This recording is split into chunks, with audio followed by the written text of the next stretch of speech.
Assalamualaikum warahmatullahi wabarakatuh. Perkenalkan, kami dari kelompok 11. Izinkan kami mempresentasikan hasil diskusi kami mengenai pemberantasan kekerasan dalam rumah tangga yang diatur dalam pasal 44 ayat 1 Undang-Undang Nomor 23 Tahun 2004.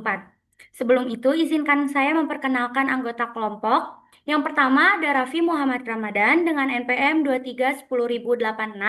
Yang kedua ada Ita Juwita dengan NPM 2310258. Yang ketiga ada saya sendiri, Fizia Sukma Fajarina dengan NPM 2310279. Lalu yang keempat ada Trikurva dengan NPM 2310305. Dan yang kelima ada Muhammad Sahil Nurrohman dengan NPM 2310326. Selanjutnya memasuki kronologi kasus. Pada hari Senin, tanggal 25 Mei 2026, AB laki-laki warga negara Indonesia 34 tahun di hari itu harus menelan pil pahit akibat terkena PHK di tempat kerjanya. Pada jam 5 sore, ia pulang ke rumahnya yang beralamat di Jalan Tripang nomor 5, Kelurahan Turangga, Kecamatan Lengkong, Kota Bandung, Jawa Barat. Pada saat tiba di rumah, istrinya Aceh, perempuan, warga negara Indonesia 30 tahun, meminta uang belanja bulanan. Karena sedang emosi, AB terlibat cekcok dengan istrinya, namun ada ucapan dari istrinya yang berkata, "Bodoh betul sih kamu, kenapa bisa sampai dipecat?"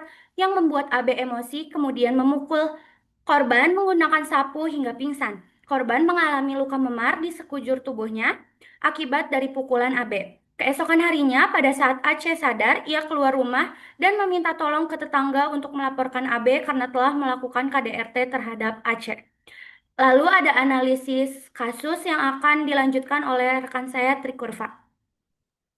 Selanjutnya ada analisis hukum yang ke satu menyebutkan lokus tindak pidana. Pasal 11 KUHP baru dinyatakan bahwa tempat tindak pidana merupakan tempat dilakukan perbuatan yang dapat dipidana. Maka berdasarkan pasal 11 KUHP baru, lokus tindak pidana adalah di Kota Bandung, Indonesia. Tempatnya yaitu di rumah korban, Jalan Tripang nomor 5, Kelurahan Turangga, Kecamatan Lengkong, Kota Bandung, Jawa Barat. Selanjutnya nomor 2, analisis teori locus delicti. Teori locus delicti terdiri dari 4. Eh, yang kami ambil itu eh, huruf A, eh pasal 11, mohon maaf, pasal 11 huruf A, tempat perbuatan fisik dilakukan. Eh, berdasarkan teori perbuatan material, penjelasan pasal 11 huruf A KUHP baru, lokus delicti atau tempat tindak pidana dalam kasus yang dianalisis yaitu di Kota Bandung, Indonesia, tempatnya yaitu di rumah korban di Jalan Tripang nomor 5, Kelurahan Turangga, Kecamatan Lengkong, Kota Bandung, Jawa Barat. Selanjutnya nomor 3 menyebutkan tempus tindak pidana. Pasal 10 KUHP baru tertulis bahwa waktu tindak pidana merupakan saat dilakukannya perbuatan yang dapat dipidana.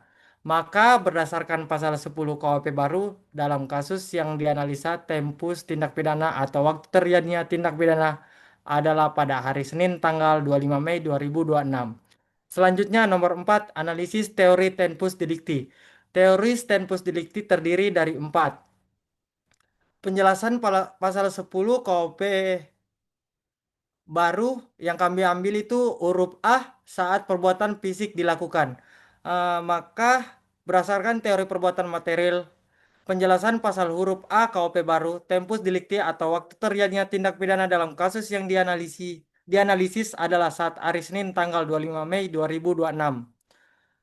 Selanjutnya ada hukum negara mana yang digunakan. Pasal 4 KUHP baru tertulis. Kami mengambilnya huruf H, tindak pidana di wilayah Negara Kesatuan Republik Indonesia.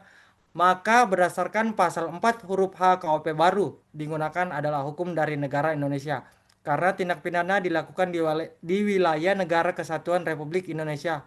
Kota Bandung adalah salah satu kota yang ada di wilayah Negara Kesatuan Republik Indonesia. Selanjutnya ada dasar hukum yang digunakan. Dasar hukum yang kami gunakan ada pasal 44 ayat 1 Undang-Undang Nomor 23 Tahun 2004. Selanjutnya ada nomor 7 subjek hukum yang menjadi sasaran norma addressed norm berdasarkan dasar hukum yang digunakan. Terhadap perbuatan yang dilakukan terduga pelaku digunakan pasal 44 ayat 1 KUHP baru. Merujuk pada pasal 44 ayat 1 Undang-Undang Nomor 3 Tahun 2004 tertera kalimat setiap orang. Artinya pasal 44 ayat 1 Undang-Undang Nomor 23 Tahun 2004 ditunjukkan bagi setiap orang yang melanggar pasal 44 ayat 1 Undang-Undang Nomor 3 Tahun 2004. Selanjutnya ada yang ke-8, perbuatan yang dilarang. Strafbar berdasarkan dasar hukum yang digunakan terhadap perbuatan yang dilakukan terduga pelaku digunakan pasal 44 ayat 1 Undang-Undang Nomor 23 Tahun 2004. Merujuk pada pasal 44 ayat 1 Undang-Undang Nomor 23 Tahun 2004, maka perbuatan yang dilarang dalam rumusan pasal 44 ayat 1 Undang-Undang Nomor 23 Tahun 2004 adalah melakukan perbuatan kekerasan fisik dalam lingkup rumah tangga. Selanjutnya akan dijelaskan oleh rekan saya. Baik, selanjutnya waktu pidana atau SARFMAT dalam kasus ini adalah 5 tahun. Kemudian jenis hukum atau STARFSORT dalam kasus ini adalah pidana penjara atau denda. Pada pasal 44 ayat 1 jenis sanksi pidananya adalah pidana pokok. Pada kasus ini termasuk kepada kepentingan hukum perorangan karena ayat pada pasal 44 ayat 1 ini Undang-Undang Nomor 2000 Undang-Undang Nomor 23 Tahun 2004 termasuk ke dalam bab kejahatan terhadap keamanan perorangan. Kasus ini termasuk ke dalam tindak pidana formil. Kemudian, dalam kasus ini juga termasuk ke dalam tindak pidana khusus karena Undang-Undang Nomor 23 Tahun 2004 berlaku bagi orang-orang tertentu saja, seperti anggota militer dan lain-lain. Karena kasus ini termasuk ke dalam tindak pidana khusus, maka dasar hukum yang digunakan adalah lex specialis. Kasus ini eh, juga hukum pidananya tidak dikodifikasikan. Kemudian dilanjutkan kepada rekan saya.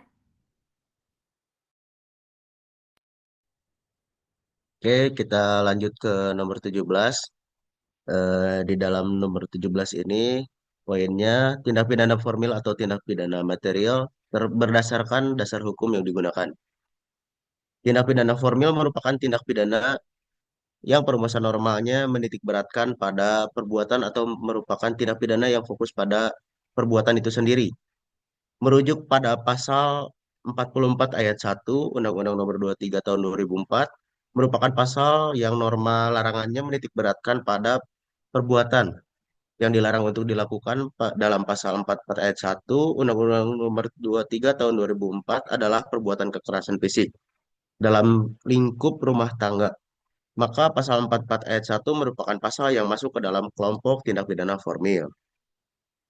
Lanjut nomor 18, tindak pidana dolus atau tindak pidana culpa berdasarkan dasar hukum yang digunakan merujuk pada ketentuan pasal 36 ayat 2 KUHP baru, kesengajaan dalam KUHP baru tidak lagi menjadi unsur tindak pidana karena perbuatan yang memenuhi unsur suatu tindak pidana dipandang telah dilakukan dengan sengaja kecuali delik culpa kealpaan.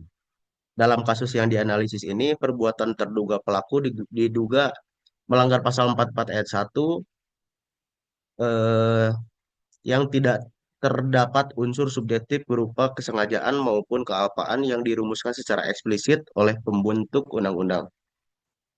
Jadi kesimpulannya terhadap perbuatan yang dilakukan terduga pelaku digunakan pasal 44 ayat 1 sebagai pasal tindak pidana yang diduga dilanggar oleh terduga pelaku.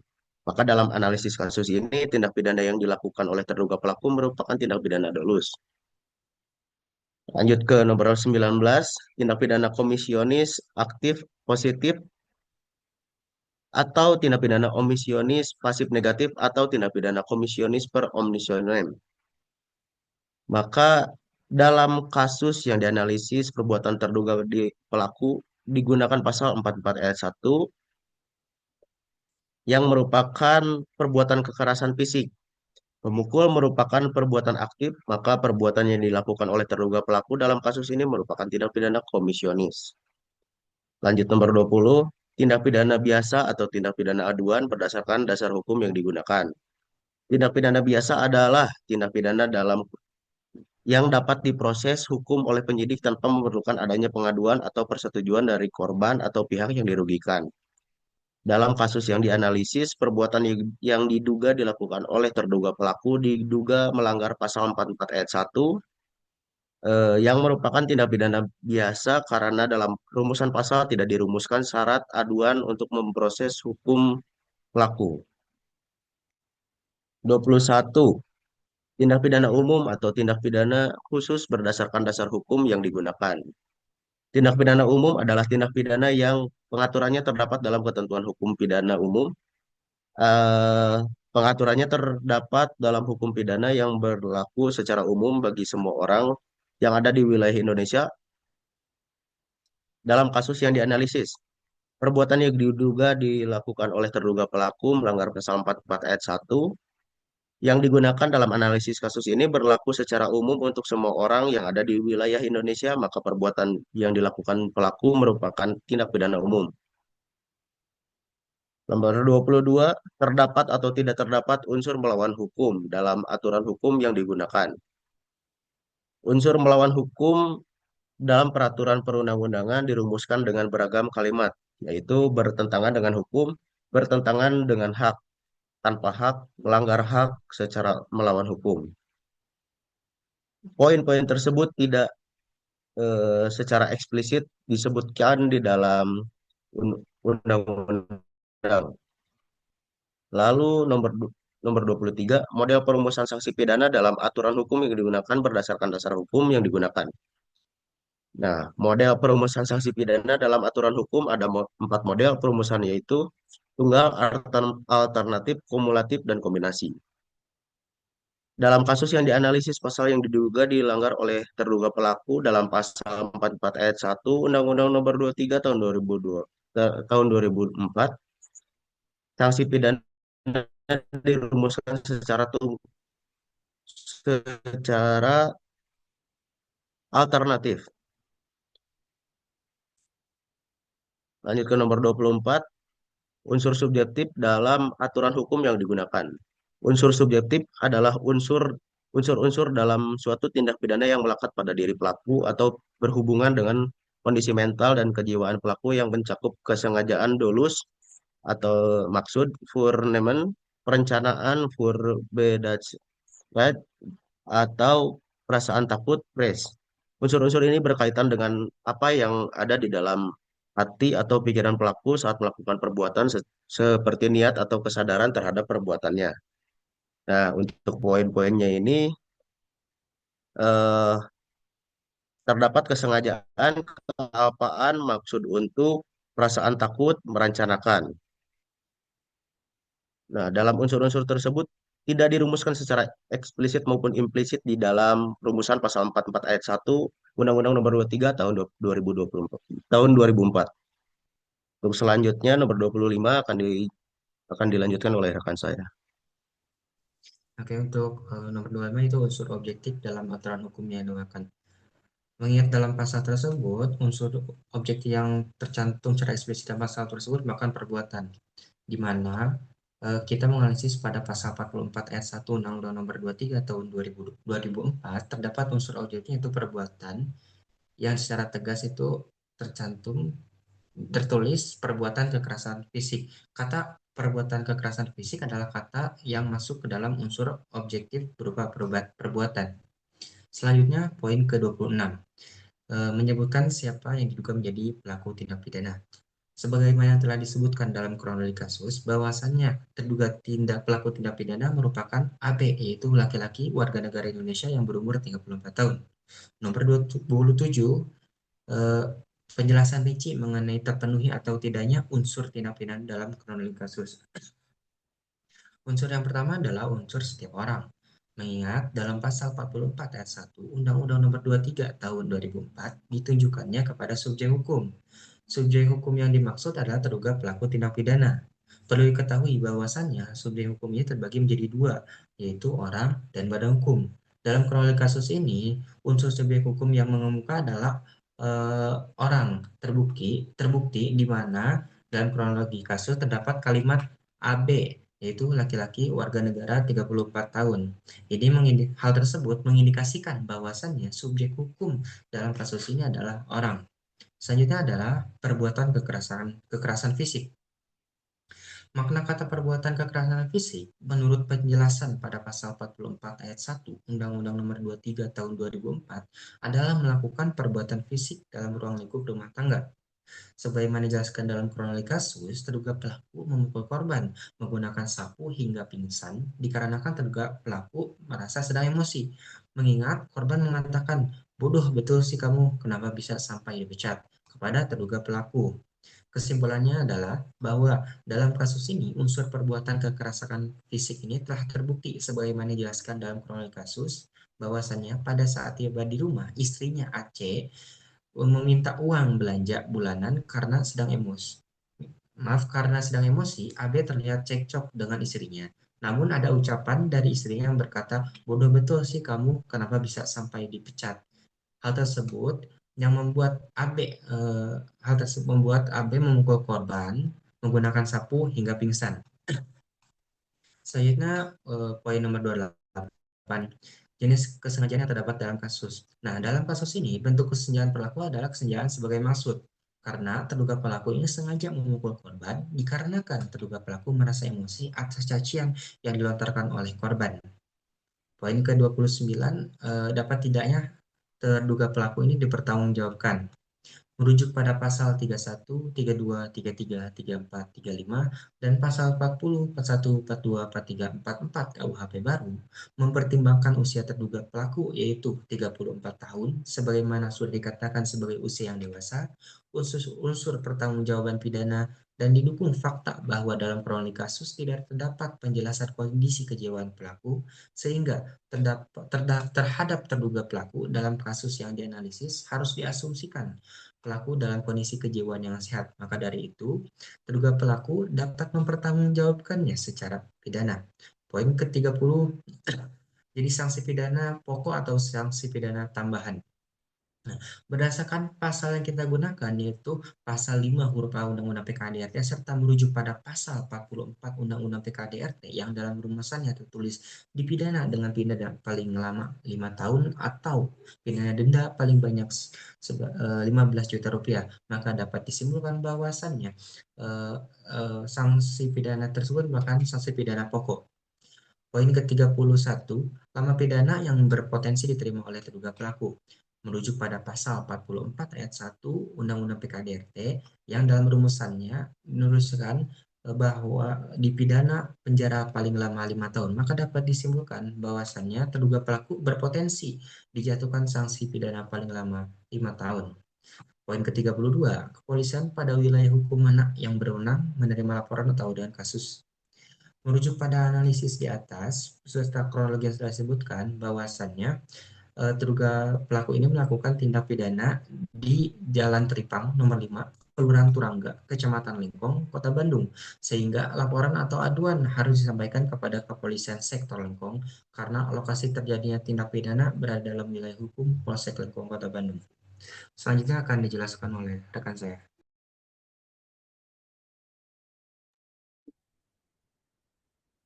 Nomor 33, pengadilan yang berwenang mengadili perbuatan pelaku merujuk pada analisis nomor 1 dan 2 di atas. Dalam kasus yang dianalisis, perbuatan pelaku akan diadili di Pengadilan Negeri Bandung. Nomor 34, tindak pidana percobaan atau tindak pidana selesai. Maka dalam kasus yang dianalisis, perbuatan yang dilakukan oleh terduga pelaku telah selesai karena AB telah melakukan kekerasan fisik dengan memukul AC menggunakan sapu hingga menimbulkan luka memar sehingga perbuatan tersebut bukan tindak pidana percobaan tetapi tindak pidana selesai.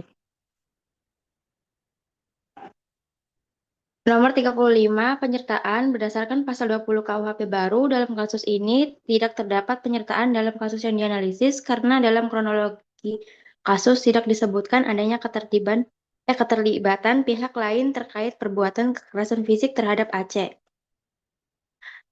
Nomor 36, residif berdasarkan pasal 23 KUHP baru serta mengingat kronologi kasus, maka dalam kasus ini tidak terdapat residif atau pengulangan tindak pidana.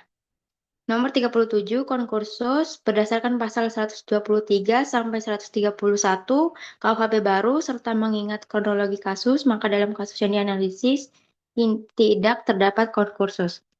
Nomor 38, alasan gugurnya kewenangan menuntut berdasarkan pasal 132 sampai 139 KUHP baru, serta mengingat kronologi kasus, maka dalam kasus yang dianalisis tidak terdapat alasan gugurnya kewenangan menuntut. Nomor 39, alasan gugurnya kewenangan pelaksanaan pidana berdasarkan pasal 140 sampai 143 KUHP baru serta mengingat kronologi kasus, maka dalam kasus di atas tidak terdapat alasan gugurnya kewenangan pelaksanaan pidana. Dan terakhir nomor 40, pemberatan pidana berdasarkan pasal 58 dan 59 KUHP baru serta mengingat analisis kasus pada nomor 36 dan kronologi kasus, maka dalam kasus yang dianalisis tidak terdapat pemberatan pidana. Cukup sekian presentasi dari kelompok kami. Mohon maaf bila ada salah kata. Wabillahi taufiq wal hidayah. Wassalamualaikum warahmatullahi wabarakatuh.